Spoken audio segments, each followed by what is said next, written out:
Why more Americans dream of moving to Europe. Look at this map. These aren't European cities, these are Americans, hundreds of thousands of them who have already packed up and moved across the Atlantic. And according to a 2024 Gallup poll, 1 in 6 Americans say they would leave the United States permanently if they could. That's 55 million people. Now you might assume this is about politics, red team, blue team, whoever lost the last election threatening to move to Canada. But this wave is different. It's younger, it's wealthier, and it isn't stopping. And the question isn't really about politics at all. It's about something much simpler. What does a good life actually cost? But what if we're measuring this wrong? On paper, Americans are richer. The median U.S. household earns around $80,000 a year. In France, it's closer to $45,000. In Spain, it's under $35,000. So why would anyone with options trade an $80,000 income in America for a $35,000 one in Spain? Because that comparison is almost completely meaningless. And once you understand why, the migration starts to make a lot more sense. Where did the American model come from? For most of the 20th century, the American dream wasn't a myth. It was a documented, measurable reality. Between 1940 and 1980, the United States built the largest middle class the world had ever seen. A factory worker could own a home, put his kids through college, retire with a pension, and take a 2-week vacation. The system was designed to turn income into security. And for a long time it worked. The United States exported not just products, but an entire model of how a life was supposed to be structured. Work hard, get rewarded, build something stable. Europe watched and largely copied it. But then, somewhere around the 1980s, the two systems quietly began to diverge. Where the system breaks down, the case study. Meet the case study no one forgets, the American medical bill. In 2023, a woman in North Carolina gave birth via C-section. She had insurance, good insurance, through her employer. Her out-of-pocket bill after insurance paid its share, $18,000. Her husband, also insured, had a heart attack the same year. Between them, they spent $34,000 on medical costs in a single calendar year. They had done everything right. They had jobs, they had coverage, and they were still financially devastated. That same year, a couple in Portugal had twins, also by C-section. Their bill? $0. Not because Portugal is richer than the United States. Portugal's GDP per capita is less than half of America's. But because Portugal, like every other wealthy country in the world except one, decided decades ago that healthcare was not a product. And this is the thing the income comparison completely misses. When you earn $80,000 in America, that number has to stretch to cover things that simply don't exist as expenses anywhere else. Healthcare premiums, student loan repayments, retirement savings, because there's no guarantee your Social Security will be enough. Childcare, which in the US averages $20,000 per year per child, more than in-state college tuition in many states. Strip all of that out, and the American income advantage starts to look very different. Things most Americans don't know about Europe. But before we go any further, here are a few things about Europe that most Americans genuinely don't know, and that make this story even stranger. The train thing. You can board a train in Paris at 8 a.m., have lunch in Barcelona, and be back in Paris for dinner, without ever boarding a plane, removing your shoes, or paying a baggage fee. Europe has over 30,000 kilometers of high-speed rail. The entire United States has fewer than 1,000. The Acela, Amtrak's high-speed flagship between New York and Washington, averages 68 miles per hour.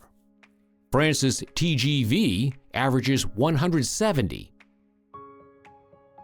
The university thing. In Germany, university tuition is free, not just for Germans, but for international students too, including Americans. Norway, Finland, and Austria offer the same. American students have been quietly enrolling in German universities for years, studying in English, paying essentially nothing, and graduating without debt. In 2023, over 10,000 American students were enrolled in German universities. Most of their families back home had no idea this was even an option. The food thing. Europe has strict laws on what can legally be called food. In the EU, approximately 1,300 pesticides are banned from use in agriculture. In the United States, that number is around 30. This isn't abstract. It means the same brand of cereal, the same fast food chain, the same snack you grew up with is literally made with different ingredients depending on which side of the Atlantic it's sold on. Some food companies quietly reformulate their products for European markets because the alternative is being banned from selling them entirely. Americans eating the same diet in Europe frequently report losing weight, having fewer digestive issues, and feeling better, without changing what they eat, only where they eat it. The work culture thing. In France, it is illegal for most employers to require employees to answer emails after working hours. Portugal passed a law in 2021 banning employers from contacting staff outside of work time. The idea that your employer's needs end when your shift ends isn't a cultural quirk. In many European countries, it is the law. These aren't minor differences. They describe a fundamentally different philosophy about what a citizen is owed by the system they live in. Peel back the onion. Layer A, the hidden tax of time. Here's a number that doesn't show up in any income comparison. The average American worker gets 10 days of paid vacation per year. In France, it's 30. In Germany, 24. In Spain, 22. And unlike in the US, those aren't optional perks a company can choose not to offer. They are the legal minimums.